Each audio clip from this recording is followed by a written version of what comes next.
ఓం నమః శివాయ.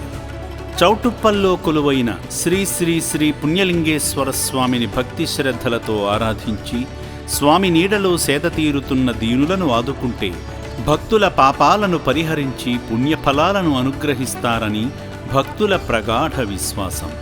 శివపుత్రులను ఆదుకున్న భక్తులకు ఆయన అభయమిస్తాడని, అంతేకాకుండా ఈ క్షేత్రంలో కొలువై ఉన్న స్వామిని దర్శించడం వల్ల మోక్షం లభిస్తుందని భక్తులు నమ్ముతారు. హైదరాబాద్, మెహదీపట్నం నుండి విచ్చేసిన సేవామూర్తులు ఎం వెంకటేశ్వరాచారి గారు, ఎస్ యాదయ్య గారు శ్రీ పుణ్యలింగేశ్వర స్వామిని దర్శించుకుని జంగమయ్యకు జలాభిషేకం చేశారు.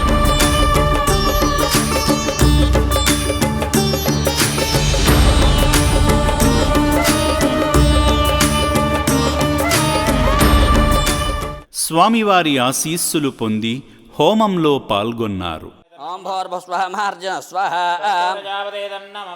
నమస్కారం చేసుకోండి.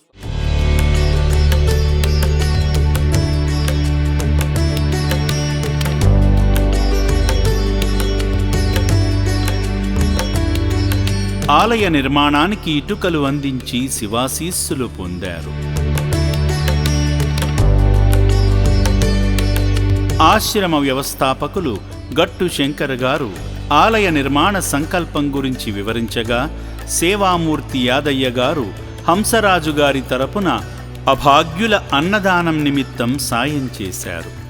సేవాభావం కలిగిన ఈ సేవామూర్తులను శ్రీ పుణ్యలింగేశ్వరుడు సదా రక్షించాలని సేవాశ్రమం కోరుకుంటుంది.